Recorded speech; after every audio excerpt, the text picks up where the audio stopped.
Yes, Kenya. Tamu sana, yes. Joash Maangi, Kisii Deputy Governor, has rejoined William Ruto this evening. And from that photo there, you can see clearly he's being welcomed by William Ruto.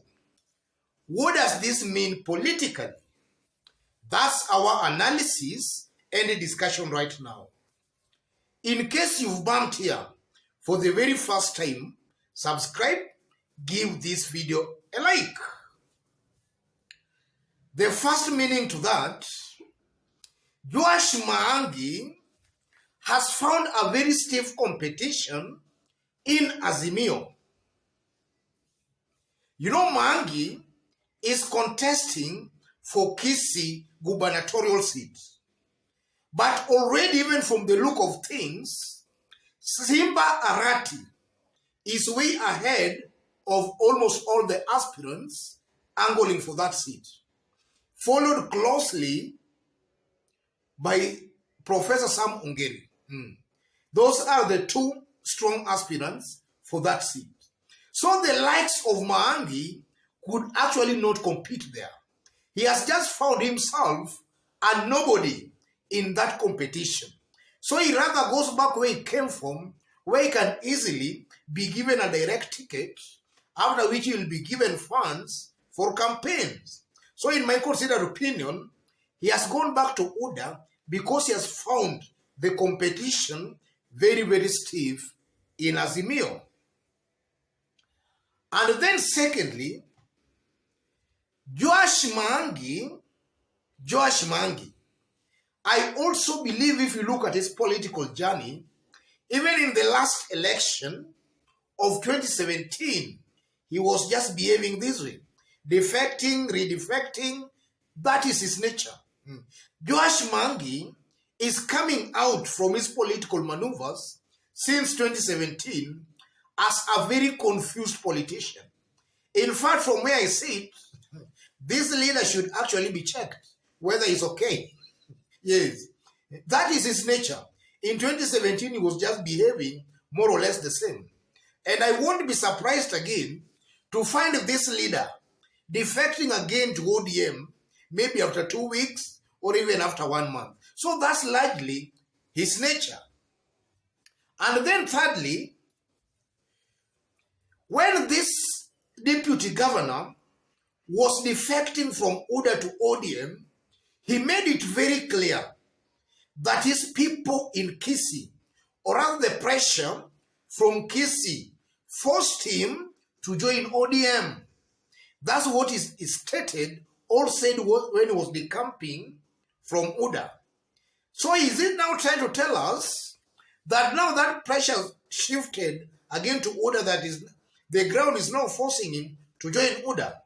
From what I can read or rather see, is that this is a leader serving his self-interest. He is in politics for his own personal gain. He is not there to serve his people or maybe to serve the good people of Kisii, but is in politics to serve his own selfish interest and personal gain. Yes, because he just recently, he told us that the ground forced him to join ODM, and now is yes. And then another point, this also puts to question the integrity of these leaders defecting at last minute.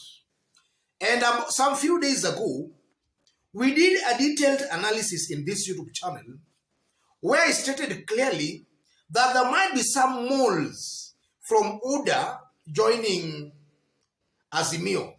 And you know, moles can be both ways. We can find moles from Azimio joining UDA, or UDA moles joining Azimio.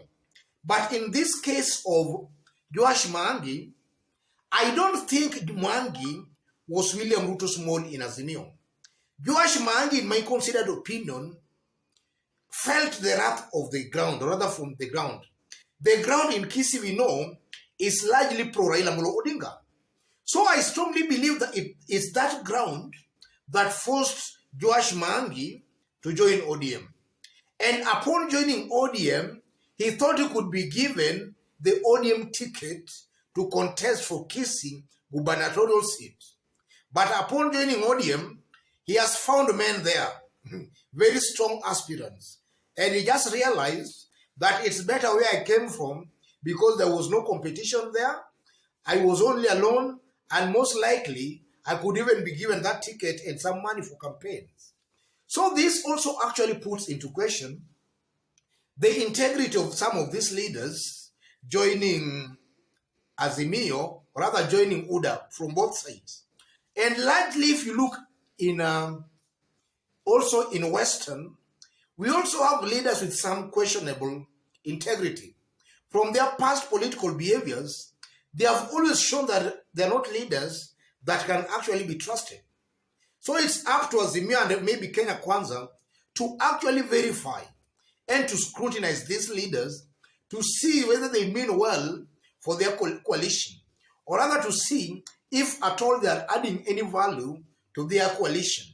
Because these are leaders I strongly believe should actually not access the bedroom or the kitchen, because they can just access those areas and then they actually spoil chances for both maybe Kenya Kwanza or Azimio.